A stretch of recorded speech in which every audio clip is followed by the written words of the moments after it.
Hello aspirants, my name is Drishti Jain and I welcome you to the series of घटना सूत्र। मैं सबसे पहले अपना एक्सपीरियंस शेयर करती हूँ। मैं और मेरी यूपीएससी की दोस्ती काफ़ी पुरानी है। मैंने 3 सीएसई के मेंस और 2 फॉरेस्ट के मेंस और 2 इंटरव्यू दिए हुए हैं यूपीएससी में। मैं इस घटना सूत्र सीरीज़ में अपना पूरा एक्सपीरियंस आपके साथ शेयर करने की कोशिश करूँगी और किस तरीके से किस चीज़ को पढ़ा और याद किया जा सकता है, क्योंकि यूपीएससी में पढ़ाई तो सभी करते हैं लेकिन सही तरीके से और सही गाइडेंस के साथ पढ़ाई करना सबसे ज़्यादा इम्पॉर्टेंट है।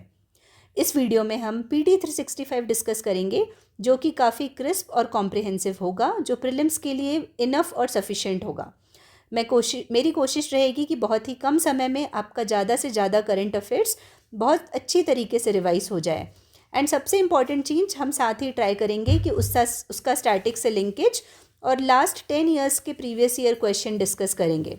आप बस इस वीडियो को 3 से 4 बार अच्छे से देख लीजिए एंड आई एम श्योर कि आपका पूरा current affairs PT point of view से अच्छे से हो जाएगा। तो बिना देरी किए चलो let's start PT 365। Topic is payment system and financial market. तो इसमें हम पढ़ेंगे central bank digital currency. Recently, US President issued an executive order for banning the establishment of USA's central bank digital currency, CBDC, that is digital dollar. तो अभी US president ने executive order लाया है, उसके रिगार्डिंग है। अब digital currency क्या होती है? ये मनी है that is exclusively available only in digital और electronic form. They are generally handled, preserved and exchanged using digital computer system connected to internet. तो होल डिजिटली बेस्ड होता है। A digital currency can be distributed with a condition programmed into it, such as a time frame for spending it. Digital currency ने ये एक बार PYQ में पूछा हुआ है, ठीक है बढ़िया, हमारे इंडिया के रेफरेंस में पूछा हुआ है कि उसमें टाइम फ्रेम कैन बी, और ऐसा किया जा सकता है कि उसमें टाइम फ्रेम रहे, ठीक है। It is possible to make payments in a digital currency without using US dollar और स्विफ्ट सिस्टम, ठीक है। अब 3 टाइप की डिजिटल करेंसी होती है, एक होता है क्रिप्टो करेंसी, एक होता है CBDC, एक होता है स्टेबल कॉइन्स। तो क्रिप्टो करेंसी की बात करते हैं तो it regulates the generation of new units and secures transaction using cryptographic methods, ठीक है। Blockchain ledger is use to verify transaction. इसमें ब्लॉकचेन यूज़ होता है वेरीफाई करने के लिए और कंट्रोल इसका डिसेंट्रलाइज्ड होता है और एग्जाम्पल है इसका बिटकॉइन। अब CBDC की बात करते हैं तो डिजिटल वर्जन है फिएट करेंसी का, जो नॉर्मली एक कंट्री में यूज़ होता है, इशूड बाय सेंट्रल बैंक, तो इसलिए इसका कंट्रोल सेंट्रलाइज्ड होगा। Maintains the reliability and security of traditional currencies. Example हो गया डिजिटल रुपी, ई रुपी। अब एक होते हैं stable coins, typically backed by underlying assets reserves और बाय एल्गोरिदम वगैरह से बैक्ड होते हैं, that modify the supply based on market demand, design to have a constant value in comparison to traditional currency और अदर एसेट।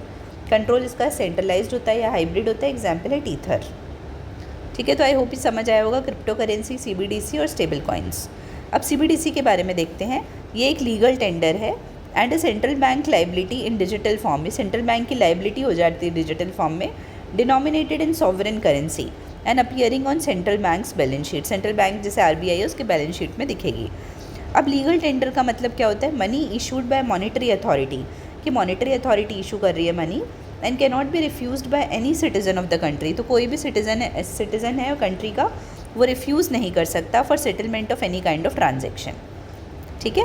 अब types of CBDC में देखते हैं तो होलसेल CBDC होता है, used among banks and other licensed financial institutions for inter bank payment and security transaction. तो other banks आपस में यूज़ करते हैं, ठीक है। अब रिटेल CBDC की बात करते हैं तो it is available to general public via digital wallet. तो जनरल पब्लिक को अवेलेबल है डिजिटल वॉलेट के फॉर्म में और स्मार्टफोन ऐप्स के फॉर्म में। 2 मॉडल्स है रिटेल CBDC के, टोकन बेस्ड CBDC और अकाउंट बेस्ड CBDC। तो टोकन बेस्ड में क्या होता है? Enables anonymous transactions through private and public की ऑथेंटिफिकेशन। तो प्राइवेट और पब्लिक की ऑथेंटिफिकेशन के थ्रू अलाउड होता है। और अकाउंट बेस्ड CBDC में क्या होता है? Requires user digital identification for account access, example DCash of Eastern Caribbean. Next हम आते हैं सैंड डॉलर। एक सैंड डॉलर है तो उसमें क्या है? Bahamas became the first country to launch CBDC in 2020, जिसका नाम क्या है? Sand Dollar. फिर डी कैश है एक Eastern Caribbean currency union, launched its digital currency and became the first union to embrace blockchain based CBDC। फिर आते हैं अपन इंडिया का digital rupee. It is a digital form of fiat currency issued and regulated by RBI। तो कौन issue और regulate करेगा? RBI। It is a sovereign currency issued by RBI in alignment with its monetary policy. It is currently in pilot mode, अभी 15 bank के साथ चल रहा है since December 2022 to test and explore the rupee uses, features, technology and applications of digital rupee. It is available in the same denominations as physical currency. It is a legal tender and is the liability of Reserve Bank of India. किसकी liability है? Reserve Bank of India की. It is freely convertible against the commercial bank money and cash. ठीक है, अब आते हैं अपन M Bridge project. As per the Bank for International Settlements, project M Bridge reached minimum viable product stage in mid 2024. तो BIS के हिसाब से project M bridge ने मिनिमम वायबल प्रोडक्ट रीच किया है. तो अब M ब्रिज प्रोजेक्ट देखेंगे क्या होता है. ये 2021 में लॉन्च हुआ था. It is a cross border decentralised multiple central bank currency digital currency platform. तो क्या ये क्रॉस बॉर्डर है, डिसेंट्रलाइज्ड भी है, इसमें मल्टीपल सेंट्रल बैंक्स हैं जो डिजिटल करेंसी इशू करेंगे और देंगे, वो उसके लिए प्लेटफॉर्म है. A platform based on new blockchain, the M bridge ledger was also built to support real-time peer-to-peer cross-border payments and foreign exchange transactions. It is built on distributed ledger technology. किस पे built है? Distributed ledger technology पे. A decentralized ledger network that uses the resources of many nodes to ensure data security and transparency. Participants कौन कौन है? Initially led by BIS Innovation Hub in collaboration with other 4 central banks of China, Thailand, UAE and Hong Kong. Saudi Central Bank joined in 2024. There are more than 31 observing members including Reserve Bank of India. तो RBI के अलावा 31 और observing members हैं. Similar global initiatives की बात करें तो BRICS Bridge है, Proposed Payment System by BRICS Nations, BRICS Bridge. ठीक है. फिर है Project Nexus, Bank for International Settlement Initiative that aims to connect multiple domestic instant payment systems globally. तो बैंक फॉर इंटरनेशनल सेटलमेंट है जो अलग अलग डोमेस्टिक सिस्टम्स को कनेक्ट करता है. अब BIS के बारे में देख लेते हैं. तो BIS का हेडक्वार्टर है बेसल, स्विट्ज़रलैंड में. ये 1930 में बना था हेग कॉन्फ्रेंस से. मैंडेट क्या है? To support central banks pursuit of monetary and financial stability through international cooperation, और act as bank for central banks. Central bank के लिए बैंक के जैसे एक्ट करता है, और इसमें 63 सेंट्रल बैंक्स हैं इंक्लूडिंग RBI. ठीक है. अब इसमें अदर की डेवलपमेंट्स में पढ़ना है अपन को पैन के बारे में. Permanent account number 2.0. The cabinet committee on economic affairs approved pan 2.0 project of the income tax department. अब पैन 2.0 प्रोजेक्ट क्या है? ये ई गवर्नेंस इनिशिएटिव है फॉर री engineering the business processes of tax payer registration services through technology driven transformation. ये upgrade है pan 1.0 और tan 1.0 ecosystem का. अब पैन होता क्या है बेसिकली, ये इंपॉर्टेंट है. ये पूछा नहीं गया है बट ये एक्सपेक्टेड है. 10 डिजिट यूनिक अल्फ़ा न्यूमेरिक होता है, ये ध्यान रखिएगा. क्या होता है? ये अल्फ़ा न्यूमेरिक नंबर है. मतलब जैसे 1 2 A B C ऐसे करके होगा 10 डिजिट का. Issued by IT department to identify और link the transactions that is tax payments of the holder with the department. अब इशूइंग एजेंसीज कौन सी? जैसे प्रोटीन है फॉर्मली, जिसको NSDL ई गवर्नेंस बोलते थे, and UTI infrastructure technology and services limited. ठीक है. बेनिफिट्स क्या क्या है? Serve as common identifier for all digital ecosystems of specified government agencies, data consistency and single source of truth. ठीक है. फिर हम आते पेमेंट एग्रीगेटर के पास. तो RBI approved JP Morgan backed fintech company In Solution Global to operate as a payment aggregator. RBI ने approve किया है. ठीक है. पेमेंट एग्रीगेटर के जैसे काम करने के लिए. तो पेमेंट एग्रीगेटर क्या होता है? थर्ड पार्टी सर्विस प्रोवाइडर है that enables online payment by customers and acceptance of payments by businesses in e-commerce. तो ऑनलाइन पेमेंट अलाउ करता है और acceptance of payments by businesses and e-commerce. ठीक है. तो अब पेमेंट एग्रीगेटर की डेफिनेशन क्या है ये देख लेते हैं. ये एक कंपनी है जो इंडिया में इनकॉर्पोरेटेड होगी अंडर द कंपनीज एक्ट 1956 या 2013. They enable payments through debit cards, credit cards, net banking, UPI, e-wallets. Unlike bank payment aggregators, non-bank payment aggregators require authorization from RBI. तो बैंक एक payment aggregators होते हैं, एक non bank होते हैं. जो non bank वाले होते हैं उनको ऑथराइजेशन चाहिए रहता है RBI से. कौन से एक्ट के तहत? Payment and settlement system act 2007. ठीक है. अभी हम ये सब जो पढ़ रहे हैं ना, ये सब न्यू टॉपिक्स है, तो अभी पूछे नहीं गए हैं बट एक्सपेक्टेड है ये सब पूछे जा सकते हैं. अब नेक्स्ट है prepaid payment instruments. RBI has allowed prepaid payment instrument holders to make and receive UPI payments through third party mobile applications. तो जो प्रीपेड पेमेंट इंस्ट्रूमेंट्स होते हैं ना, उनको आरबीआई ने अलाउ किया है थर्ड पार्टी मोबाइल एप्लीकेशन से पैसे ले सकते हैं। अब पीपीआईज क्या होते हैं, ये that facilitate purchase of goods and services, conduct of financial services, enable remittance facilities etcetera against the value stored therein. That is जैसे मोबाइल वॉलेट में पैसा स्टोर्ड है, डिजिटल वॉलेट में, गिफ्ट कार्ड में, उसके अगेंस्ट आप goods और services खरीद सकते हो। PPIs can be issued by banks and non banks, तो बैंक्स और नॉन बैंक्स दोनों इशू कर सकते हैं। Classified under two types, small PPIs issued after obtaining minimum details of PPI holder and full KYC PPI. ठीक है, तो दोनों तरीके से हो सकता है। अब हम नेक्स्ट टॉपिक में आते हैं, दैट इज़ एक्सटर्नल सेक्टर। तो एक्सटर्नल सेक्टर में है रुपी डेप्रिसिएशन। हमने ना डेप्रिसिएशन और एप्रिसिएशन दोनों पे हमने पीवाईक्यू देख लिया है पहले ही, ठीक है, डन। इसलिए मैं यहाँ पे लिख देती हूँ डन। तो रुपी डेप्रिसिएशन की बात करते हैं। Recently the Indian rupees exchange rate against the US dollar has breached 86 mark. तो अभी डेप्रिशिएट हो गया है बहुत ज़्यादा rupee. The rupee faced sharpest depreciation in the last 2 years। अब यहाँ पे बॉक्स में देखना types of exchange rate system कौन कौन से होते हैं। एक होता है फिक्स्ड एक्सचेंज रेट, एक होता है फ्लोटिंग एक्सचेंज रेट, एक होता है मैनेज्ड फ्लोटिंग एक्सचेंज रेट। तो फिक्स्ड एक्सचेंज रेट में क्या है, rate determined and maintain by central bank.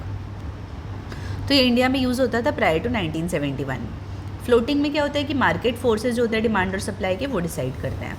Managed floating में क्या होता है, कॉम्बिनेशन होता है फिक्स्ड रेट का और फ्लेक्सिबल रेट सिस्टम का। ठीक है, तो अभी अपने यहाँ ये है इंडिया में। अब रुपी डेप्रिसिएशन की बात करते हैं हम। तो it refers to decline in value of Indian rupee. तो इंडियन रुपी की वैल्यू कम हो जाती है relative to a foreign currency. Typically हम मेजर करते हैं डॉलर के साथ या तो अदर जो मेजर ग्लोबल करेंसीज है उनके साथ।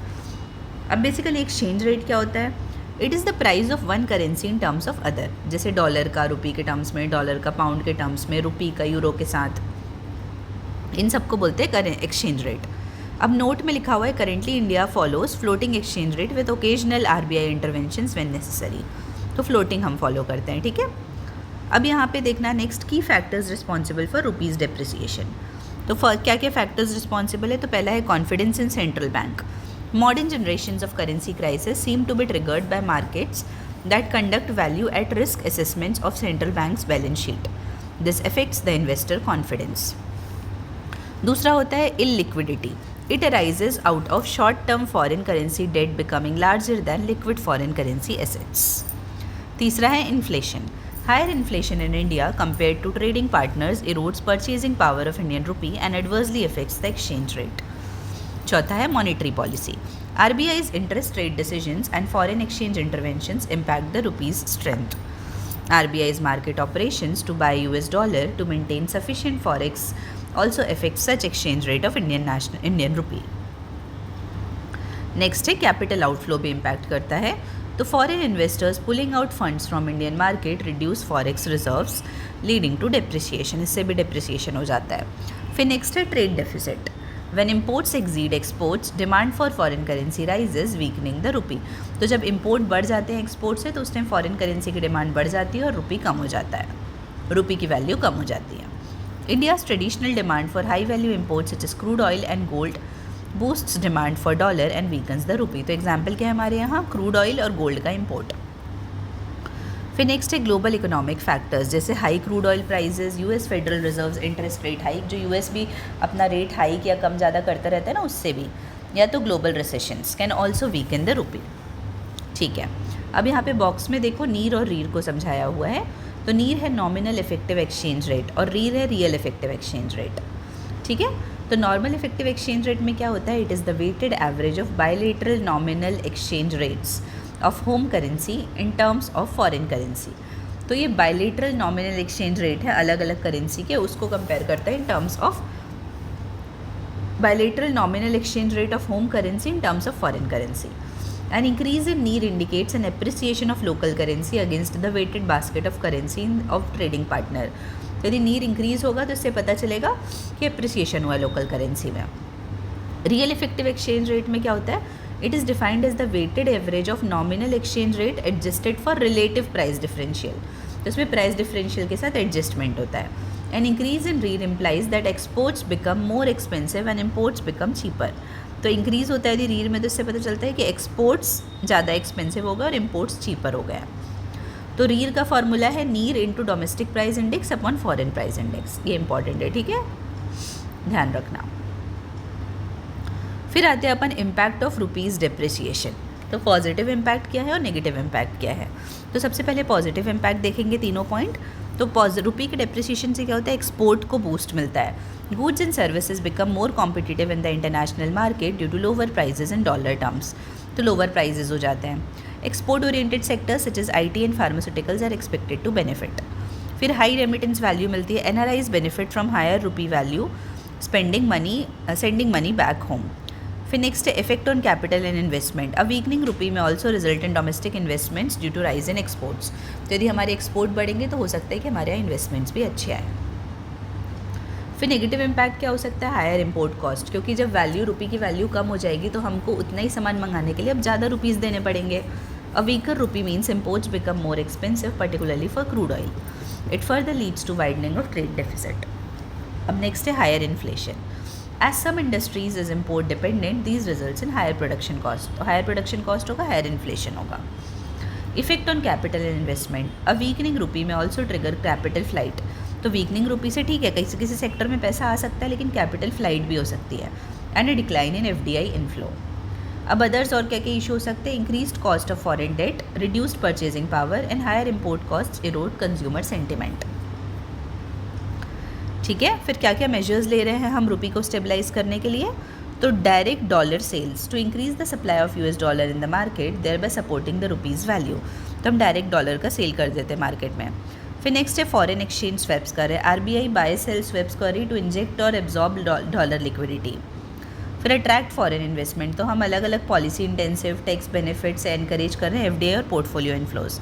फिर promoting international use of rupee, तो हम इंटरनेशनलाइजेशन ऑफ करेंसी कर रहे हैं ना, वो इसीलिए कर रहे हैं। ठीक है, तो आई होप ये क्लियर होगा रुपी डेप्रिसिएशन। नेक्स्ट टॉपिक है framework for reclassification of FPI to FDI। तो इसमें FDI का क्वेश्चन था, हमने ऑलरेडी डन PYQ था। ठीक है, तो recently RBI issued framework for reclassification of FPI to FDI। तो अभी फ्रेमवर्क इशू किया रीक्लासिफिकेशन के लिए FPI को FDI में। Sectors where FDI is prohibited, तो किस किस सेक्टर में FDI प्रोहिबिटेड है ये बॉक्स में देख लो। लॉटरी बिजनेस में, गैम्बलिंग और बेटिंग में, real estate business except development of township REITs etcetera, Nidhi companies में, फिर trading in transferable development rights, फिर चिट फंड्स में, फिर सिगरेट एंड टोबैको मैन्युफैक्चरिंग में, फिर sectors not open to private sector that is atomic energy and railway operations. तो इन सब सेक्टर में FDI प्रोहिबिटेड है। Under capital regulations FPIs can hold a maximum of 10%, मतलब जो FPI है ना वो 10% से कम ही होल्ड कर सकते हैं कंपनी के पेड अप इक्विटी को। Amount of money that a company receives from share holders in exchange for shares exceeding the 10% cap prescribed for the limit of FPI had previously left FPIs with two choices. जब 10% से ज़्यादा हो जाता है तो दो option है कि divesting that is selling of the surplus sales और रीक्लासिफाइंग देम एज FDI। या तो आपका जो सरप्लस सेल है उसको बेच दो या तो फिर आपको FDI बोल दिया जाएगा। In case the FPI intends to reclassify its FPI into FDI, the FPI shall follow the operational framework as given below। तो यदि इन केसेस यदि आपको FPI जो आपका है उसको FDI में कन्वर्ट करना है तो आपको एक प्रोसेस फॉलो करना पड़ेगा, वो लिखा हुआ है RBI's new operational framework for reclassification of FPI into FDI। The facility of reclassification shall not be permitted in sectors prohibited for FDI। तो जो क्लासिफिकेशन है जिस सेक्टर में FDI प्रोहिबिटेड है उस सेक्टर में FPI को FDI में कन्वर्ट नहीं किया जा सकता। Example chit fund, gambling etcetera. FPI investments required government approvals, especially from land bordering countries, and need Indian investee companies or concurrence। तो जिस कंपनी में वो इन्वेस्ट करना चाहते हैं उसका कंकरेंस भी चाहिए। Also investment should be in adherence to entry route, sectoral caps, investment limits, pricing guidelines and other attendant conditions for FDI under the rules. FPI reclassification will be guided by foreign exchange management, mode of payment and reporting of non-debt instrument regulations 2019। तो FEMA guidelines के हिसाब से होगा। ठीक है, फिर the next topic is de-dollarisation. Next topic है de-dollarisation. Recently RBI governor clarified that India has not taken steps towards de-dollarisation and is rather focused on de-risking its domestic trade from geopolitical upheavals. मतलब अभी RBI governor ने clear किया कि हम D dollarisation नहीं कर रहे हैं, हम अपने आप को डी रिस्क कर रहे हैं। अब डी डॉलराइजेशन क्या है?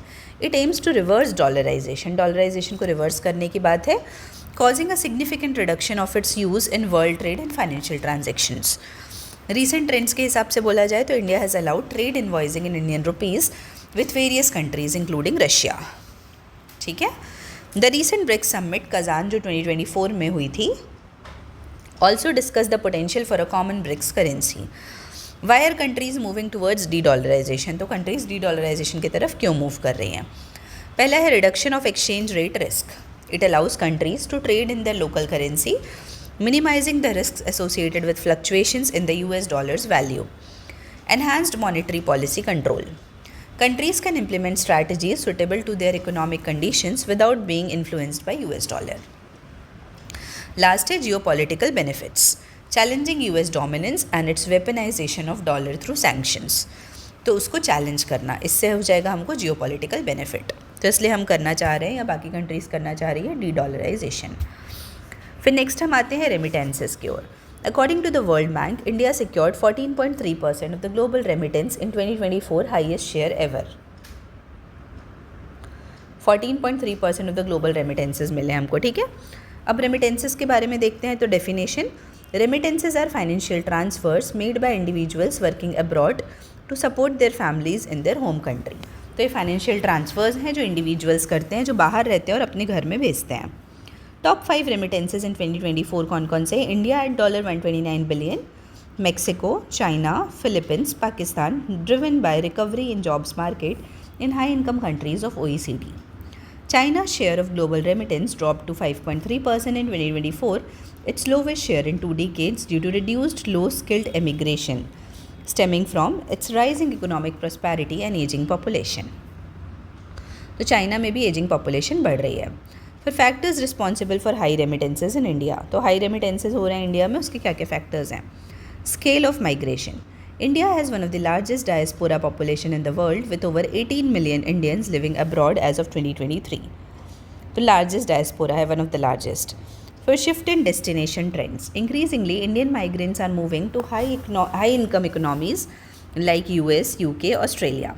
स्किल्ड एंड अनस्किल्ड लेबर की बात की जाए तो Indian migrants range from highly skilled professionals, IT, health care, to semi skilled and unskilled labourers. ठीक है। फिर नेक्स्ट है सिग्निफिकेंस क्या है हाई रेमिटेंसेस का। पहला है रिसिपेंट हाउस होल्ड्स के लिए क्या है कि उनको एसेंशियल एक्सपेंसेस के लिए मिल जाता है, food, health care, education, directly improving living standards. और ओवरऑल मैक्रो इकोनॉमी के लिए क्या है? Major source of foreign exchange है ये, reduced reliance on foreign aid, funding current account deficits and fiscal shortfalls. तो ये सब अपना कम हो जाता है। अब लिबरलाइज्ड रेमिटेंस स्कीम होती है, उसके बारे में देख लेते हैं। ये 2004 में लाई गई थी। किसको किसके लिए अप्लाई होती है ये? All resident individuals including minors are allowed to freely remit up to, कितना रेमिट कर सकते हैं? $2,50,000 पर financial year for any permissible current और कैपिटल अकाउंट ट्रांजेक्शन और अ कॉम्बिनेशन ऑफ बोथ। तो कितना, मतलब जो भी रेसिडेंट इंडिविजुअल्स हैं जो बाहर रह रहे हैं वो $2,50,000 से ज़्यादा नहीं कर सकते। वहाँ उसमें कोई रिस्ट्रिक्शन नहीं है on the frequency of remittances under it. Total बता रहे हैं, टोटल इतना कर सकते हैं। The scheme is not available to corporates, partnership firms, Hindu undivided family, trust etcetera, उनके लिए अवेलेबल नहीं है। ठीक है। फिर है मोस्ट फेवर्ड नेशन का टॉपिक। WTO has highlighted that over 80% of its global merchandise trade is on most favored nation basis. तो WTO बोल रहा है कि MFN के हिसाब से हमारा 80% of the global merchandise trade होता है। अब MFN क्या है? This principle underlines that countries can not normally discriminate between their trading partners. तो ये प्रिंसिपल बोलता है कि आप नॉर्मली डिस्क्रिमिनेट नहीं कर सकते अपने ट्रेडिंग पार्टनर्स के बीच में। In simple words, if any country grants someone a special favour such as a lower custom duty rate for one of their products, then it has to do same for all other WTO members। मतलब इसमें ये बोल रहा है कि आप किसी एक को स्पेशल फेवर नहीं दे सकते। आप यदि एक कंट्री को स्पेशल फेवर दे रहे हो तो आप सब कंट्री को, आपको WTO के सब कंट्री को देना पड़ेगा। This principle is embedded mainly in article 1 of GATT, general agreement on trade and tariffs. 1994. MFN is also a priority in General Agreement on Trade in Services and Agreement on Trade Related Aspects of Intellectual Property Rights. अब mechanism क्या है इसके implementation का? Member countries shall extend MFN status to each other automatically unless otherwise specified in the agreement or schedule notified to WTO by the member country. मतलब बोल रहा है कि मेंबर कंट्री को ऑटोमेटिकली सब स्टेट्स को MFN देना पड़ेगा unless specified. India has extended MFN status to many countries. अब एक्सेप्शंस टू MFN. तो MFN के लिए एक्सेप्शंस क्या क्या है? Trade pacts. It includes regional trade agreements and preferential trade arrangements. यदि आप किसी के साथ RTA कर रहे हो या PTA कर रहे हो तो आप एग्जेम्प्टेड हो. Example comprehensive and progressive trans pacific partnership. फिर नेक्स्ट है generalized system of preferences scheme. इसमें क्या था? Under it developed countries may grant a preferential tariff treatment to imports from developing countries and LDCs. तो developed countries क्या है? Preferential tariff treatment दे सकती थी इम्पोर्ट के लिए from developing countries and LDC. जैसे USA ने दिया हुआ था हमारे कुछ प्रोडक्ट्स को. फिर दूसरे थे anti dumping duty, countervailing duty. अब काउंटरवेलिंग ड्यूटी क्या होती है? Countervailing duties are additional tariffs levied on imported goods via a WTO member may impose. क्या बोल रहे हैं? Countervailing duties are additional tariff levied on imported goods. A WTO member may impose once the presence of subsidized imports has demonstrated to injure a domestic industry. तो कभी कभी क्या होता है कि जो फॉरेन कंट्री है ना वो अपने आइटम्स भेजती है तो सब्सिडाइज रेट पे भेजती है और उससे क्या होता है हमारी डोमेस्टिक इंडस्ट्री को इम्पैक्ट होता है. तो इसलिए हम उसको रिवर्स करने के लिए काउंटरवेलिंग ड्यूटी लगा.